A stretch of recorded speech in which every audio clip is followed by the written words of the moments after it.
every time I hear that song and when B-52s come in, I like giggle with so much joy. When he's like, it's a showboat, baby. I'm like, this is awesome. Axanat felt right for the first song. I was struggling with the sequence. I kind of left it up to the boys. I was so inside of it at that point and had lived with it, taken breaks. We worked on this record for 2 years, and I lived with all these songs, and then the Marfa songs coming into the picture with a whole different vibe. I just took a step back and I was like, we all took a break from listening to it for like a month before we sequenced it because everyone was like, just needed a minute. And Jason Lenning was a huge part of that. He is the engineer on this record. And he had an idea from the beginning because he was a little outside of it, not being the songwriter or like bogged down in the work tape or whatever. But Acting Up felt right to everybody because it sort of eases you into this like journey. Because you're like, what are we doing here? You know what I mean? Mirror, Mirror on the Saddle, Hear My Rhinestones Rattle catches my ear. And I thought, let's get people in like from the first note, the first line of a song, especially the first line of a record. That's important. You can lose people quick, So I always try to put something that's like, I would want somebody to go, start that over. What are we doing here? What's funny is we said the second we started writing Acting Up, Natalie's gonna kill us because she wasn't in the room because it's so her, which is weird because she was such a part of this record. It's so Natalie, like we were channeling her. And I was like, Mirror, Mirror on the Saddle is kind of cool because I was thinking of the disco saddle at Billy Bob's. So I was like, that'd be a cool visual to start a song with, And then like, where do you go from there? Like with Billy Bob looking for a new ex, and then what? And Luke's like, what about even Tiger Woods couldn't swing it this good? I was like, okay. And it took the song like to instantly elevated it. And so then we got to use all these. We ran with that. We ran with all these crazy metaphors that don't really make any sense, but they make total sense. The reason that this combo works so well, I think, is because of the rock influence and the cosmic cowboy vibe that Luke brings, and then this bluegrass Texan that, I wanted all those flavors because that's sort of what I've done musically. All my records have led to a record like this in a way because it's got kind of everything on it. And to have In His Arms, that's my easy from now on feel. That's what I get from that song. Like that Emmylou country, if I could get as close to an Emmylou Harris country song as I could, I think In His Arms is that one.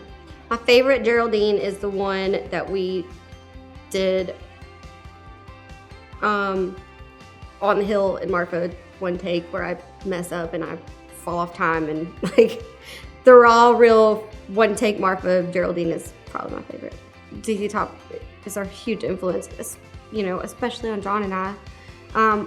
We were right into that vibe even just with acoustic on a picnic blanket in Marfa. So the fact that we finally got there produced was like full circle. In fact, that's the song that John and Jack got in a fight about when we were writing, because I was like, I have this title, Geraldine. And we start writing it, and they like started arguing so long and so bickery, like two little like siblings, because one of them wanted it to sound like this and one of them wanted it to sound like this. And so I went and made a drink, a sandwich, chicken salad or something, came back. I'm like, are y'all done? We're writing about a truck stop queen. It can't be this hard. Like, it was funny. It was actually really funny, that moment. I came back and I just see them like this close to each other's face, like really in it, talking with their hands. I would look out the window and be like, 5 more minutes. Let them buck it out, and then we'll go finish this song. We were consciously like, well, we're not trying to chase Jolene, obviously, so let's just say Jolene, because we can't be Dolly and we can't beat that song. But we want to ode to it, because Geraldine wishes she was Jolene, but she's never gonna be that cute, and we knew that up front. So, but then there's this whole like last verse where it's like, if I was a man, I'd make you my Dallas Alice, because you're hot, but back off. I'm the only bitch in the band. It's real easy. I love it. The Tourist, it is a very important song on the record. But number one, it's the first one we wrote for this record, and really like with a vibe in mind. Number two, I don't feel like I've gotten to do that much in my life. Like, I tour. I don't get to be a tourist. And I love to travel, and I love to... The only way I can gather information and for my creative process is to go live life. I mean, that's Loretta's goal. Live life so I can write about it. But with my job and the way that it works, I go everywhere and I don't see much, I'm in all these places, but I don't experience the place because I'm just in and out. And so I think The Tourist is like the song of all the songs, the song that I want to live out the most. And also learned that Hohenwald has like this huge garage sale once a year where they just dump all these trucks of clothes and you go and you dig through. And Natalie was like, I'm taking you to this. It's the best thrift sale ever. And I was like, in Hohenwald, Tennessee? Who knew? So I grew up going to the boats in Shreveport, which is casinos on the water, which I don't know why that's you can't gamble on land, but the boats don't sail. They just sit on the river and they're casinos. So I grew up going to those with my grandmother my whole life. And so when we started writing Music City Queen, it was very easy for me to picture this boat and what it all entailed and how it smelled and how it felt and the bad lighting and the really bad carpet, but somehow you have a great trashy time and it's perfect. I think it's one of those Shreveport, but it's like if you took Harrah's and you took the General Jackson and you made it one boat. That's what the Music City Queen is. The Music City Queen was born from that, the Cumberland and a showboat, and we wanted to write about a not so realistic or glamorous part of Nashville. So what better than a showboat on the river, Every time I hear that song and when B-52s come in, I giggle with so much joy when he's like, it's a showboat, baby. I'm like, this is awesome. How much more fun can you have on tape? Strange is Natalie's baby. Strange, we were sitting on the porch and she was like, I've got this song. We have to write it. And sometimes Natalie will she'll go down whatever road you want to go down, but sometimes she shows up with this is what we're doing today. And it was one of those days. And I think Strange is permission to just let go for a sec. It kind of got out there, in the verses. I felt like it was a little out there and crazy and saying, take what you will from it, Each means something different to each person. But I was really wanting the chorus to lift, literally, and just the emotion of it. I wanted it to kind of lift and go into a happy place. I think we all felt that. But it's such a song for a time that we're in right now, but it doesn't feel like, it won't matter in 10 years either. There's always some weird going on, It seems like the world's always got a weird spot that we get to, and the fact that you just all right, let's just have a smoke and have a drink and write a song and feel better about ourselves. And the bridge, we couldn't land on a bridge, so each one of us went and wrote a bridge on our own and came back, and we ended up using lines from each person's bridge, so we co-wrote that without even meaning to. It was pretty cool. It was a fun exercise, I guess. Everybody's was different, but when we took lines out of mine, Luke, and Natalie's, it all fit together. I loved Wandering Spirit. I'd already heard it a long time ago and thought it was so cool. Probably on a playlist somewhere, what is that? And so I knew the song existed and I knew what it was about, and I just never would have thought to cover it, or that I could even find a way to do it my style. But then once this record was this record, it was we have to have it. I mean, if it wasn't a cover, we'd probably name the whole thing Wandering Spirit, because it just really encompassed what we were trying to do. Of course, Mick Jagger did it better. I'll Be Loving You. It was, I think we purposefully didn't go to a place, a physical location. We went to a heart place in this song, this big, bold love song. And we have references to Roses in the Snow in it, and, hiding your bottle in your boot, and all these cool visuals of little details of this journey into big love. And that track is it's so in your face and bold. And we worked on that one a lot. From just acoustic work tape with John and Luke playing to making sure we didn't make it too big or too loud, but to get our point across that this is a huge love story. It was kind of a fine line. We cut it 3 or 4 times to get to get it to where it landed in the right spot. The Big Love was the landing spot for the whole journey and theme of this love song. I mean, this love story. This, you know, these characters have been running to something or from something in this whole record. And I'll Be Loving You sort of wraps it up in a bow. And it's the place we're trying to get to is love. Jukebox was one of those, like, I kind of left my body writing that. Like, all of us did it. Just like, it took us all to this place of, it was nighttime at the farm. And I leave string lights up all year, because obviously. And there was string lights on the porch, and it was like summer breeze. And Luke had just built that beautiful track the night before. We're just sitting there, like, listening to the crickets, and like he starts that track, and we're like, oh, it just took us somewhere. And this song gives me big time nostalgia feelings, like there's some sort of Brooks and Dunn thread in it, or 90s country vibes, and like the bars that I love to sing in and grew up in the way that all the visuals, the hand-drawn heart on the bathroom door, and the starlight on the floor from the disco ball, like, it just gives me this, like, I can sit myself at the bar and with a whiskey in my hand as soon as the music starts. It's all the people that we see in the bars and that we are when we're there, you know? Like the girl in the Levi's dancing with all the cowboys, and the ex-boyfriend that won't come here because he knows I'm here. Like, there's all these visuals, and the one stirring up her emotions in the ass with her fingertip. You just see all these people because we've seen it, because we sit and dive bars. That's where country music lives and dies. Writing Country Money with two guys was real fun. It was actually hard because it was such a fun title. Aaron Ratier is like a slot machine of lyrics and the most amazing artist and writer. And I'd never written with Mikey before, and he had worked with Kaylee Hammock a lot, and I loved what she was doing. So I was like, yeah, this will be cool. To put Country Money over this like punk rocking kind of track, first of all, it's very intriguing in the room. It's like, what are we gonna do with this? Because we were going down the line, and there was a few like country tracks that I'm like, oh, that seems like it should make sense, but that's too easy. Let's chase something harder. And we would start talking about how you make country money, like, you know, farming, start there. And then Aaron was like, why don't we make them all women? And I was like, yes, we have to make them all women.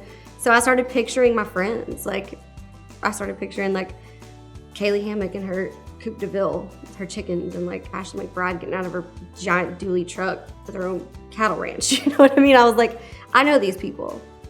They may not be farming a cattle ranch, but they're doing what it takes to get to the top their way. And that's kind of what the song was about, but in a fun way. I don't know who Country Money is going to resonate with the most. I'm interested to play that live and see. I feel like the girls it's going to be their jam, kind of, you know, but I also think the guys are going to be like, that's okay. Tip your hat. Like, that's cool, right? And writing it with two guys was so fun. Like, I felt very, like, honored in the room because they wanted to do that, you know? If I Was a Cowboy was, I met a new friend in the last year and a half, Jesse Frazier, who's really well, I mean, he just won Songwriter of the Year. He's a well-acclaimed songwriter. I just friends of friends, but never really hung out. And he did the remix for Tequila Does for our summer vibes, and just one of those great people. And he was like, hey, I have a date open. You want to write today? And I was already pretty much done with writing for Palomino, but we were still cutting. And our first time to write together, he played me this really cool country and western track, which I loved. And I was like, that's fun. And we wrote If I Was a Cowboy. And it was like beginner's luck, I guess, because it was the first time we'd ever written together. It was just us two. And I was like, man, this song fits this vibe too. Like, it was kind of like the cherry on top, I guess. And it was something I was missing feel-wise. And so I sent it to Luke and John, and I was like, I know we have a couple more days in the studio. I'd love to give this a whirl. And, you know, it really feels like the girl that's singing in his arms, this is also her song, you know? And it fit right in there. And I love that song. So, I mean, the whole record as a whole, it's like 7 writers, you know? And we didn't do that for any reason except it was a vibe, and we were keeping it tight because we had a vision of this map, and we wanted to make sure we stayed on track. We kind of knew, I think, at Pursuit of Happiness, that the journey was complete. I think Pursuit of Happiness was when we were all like, okay, I think we've done it. We've gone to like 36 places in this record and met, countless characters and different scenery and roadside stops. And, I don't, like I said, it's not a concept. It's just more of a theme. It's like a road trip theme. If I had to give someone one song off the record and just say, take a guess what this album's about, that song sums it up. Because, like we said earlier, there's a lot of chasing going on in this record. Chasing down dreams, chasing down lovers, chasing down old lives, chasing down money, chasing down happiness. So definitely Pursuit of Happiness is like a good sum up of what we're trying to do here. I think Carousel's bittersweet. I mean, there's some Easter eggs in that one too. Smith County is the county I grew up in, and Johnny Davis is a road out by where my farm is, and we took some nuggets from our surroundings to make that song feel very real, because parts of it are real for each of us. That one was with Natalie and Luke, and I think it was one of those songs where we're writing it and we're like, oh, this is getting somewhere. This is, ow, stuff's happening. I'm feeling things. And I think it's like permission to, you sort of think, we were living in this moment of these string lights and listening to crickets and writing Carousel, and like, this moment will never happen again. And one day when it's, when I'm in my Airstream somewhere to KOA, half retired, because you don't retire from this business, as we know, half retired, I'll be like hearing that song and I'll go straight to that place, and it's sort of permission to move to the next phase, and that it's okay that the circus leaves town, because it does at some point for everybody. It's such a metaphor for what we do, It's the same. There's a part of the circus that lives in us because of what we chose to do. When we bring the party to town and then we pack it up and we take it to another town. And it's very sad. If you've ever been to I'd stand on the stage and see after everybody was gone and just see like a sea of like empty beer bottles and the wind blowing a piece of trash across the lawn in an amphitheater, and you're like, wow, just like 20 minutes ago, we were all in here doing this huge party together and living this huge dream, and now the diesels are running, we gotta go. Like, it's kind of sad, but it's kind of beautiful. When it becomes her at the end, when she says, I miss my Harlan, it like kills me. And even just being a rider on it, like, it still kills me. Like, I know what's gonna happen, we made it up, but it still just pierces my heart every time. I'm like, oh, it's her. Like, ooh, if you write a song that makes your own self cry, I guess we did something right.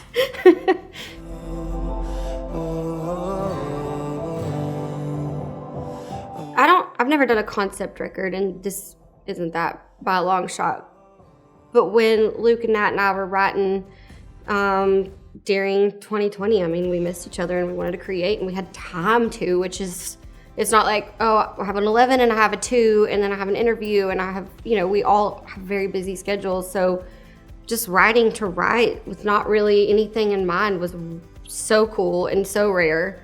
And the first song we wrote was Tourist, and Luke was playing my guitar that was signed by Merle Haggard, and he had the line pop up for him, like when he was having coffee. Me and Nat hadn't gotten down to his loft yet on the farm. They came to my farm, so we just were in the middle of nowhere, like just writing to write. And he goes, I have a line like, there's always been a stranger in my soul, because he was holding a stranger's guitar, And so we wrote Tourist, and then we wrote Scenes right after that, and we were like, this is kind of cool, we're onto something. We were talking about our travels and where we wanted to go when we could travel again, and so we started writing towards that. Like, every writing session, even when it was Luke and John and I, we would write towards a place and towards some characters we would meet and make up these people, like Katie with the K in the desert and at the KOA. It was really fun to sort of put together these puzzle pieces, and I could see the map in my head.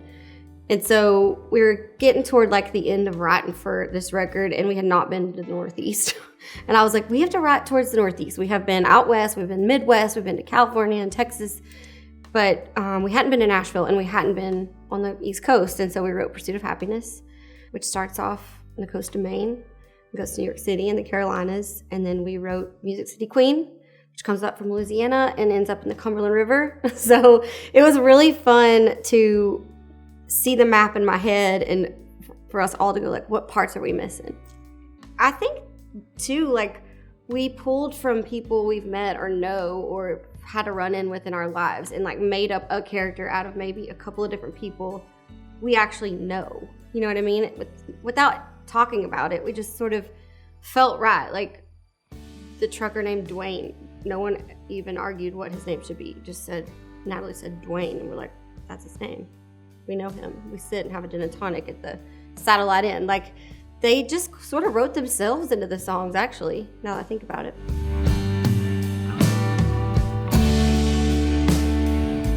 This record makes me want to drive. It's like a driving record. It's like, it takes you places, and there's some really heartfelt country moments on it. There's some feisty moments. And that's always what I try to do on records. I try to have a little bit of everything. But this one, the whole vibe across the board is just really, I guess freedom is the word that comes to mind. It feels very free. Even the title of the album being a horse, I just picture this wild horse like running through a desert and being free. And I think part of that vibe came out of when we didn't feel free and we could write about it. We're lucky like that because we're artists. But I want people to have the freedom vibes and the get in your car and drive. Take some risk. Do something fun. You know, being at home taught us that those of us that are gypsy lifestyle kind of people really miss that, whether it's for work or for fun, you know. I mean, I bought an Airstream and found a way to go do stuff because it's important to me and it's important for my art and for my soul to like have movement. It's what I'm used to. So I hope people that maybe can't, maybe they live in their hometown and they have a full-time job and kids and everything else, but I hope this record can like show them some places that we've been through our songs or make them feel like they're right along with us, you know. I wish, like, my dream would be to get in my Airstream and do this whole record. Like, I want to start in Maine and end up in California, and I hope to do that one day. Like, I want to take this journey, too, and I'm the one that made it up. There is some freak flag flying. That's a mouthful for a Texan. There's a lot of that on this record. I mean, it's like, this record's about being who we are and meeting these people that were like, weirdos unite. I love that.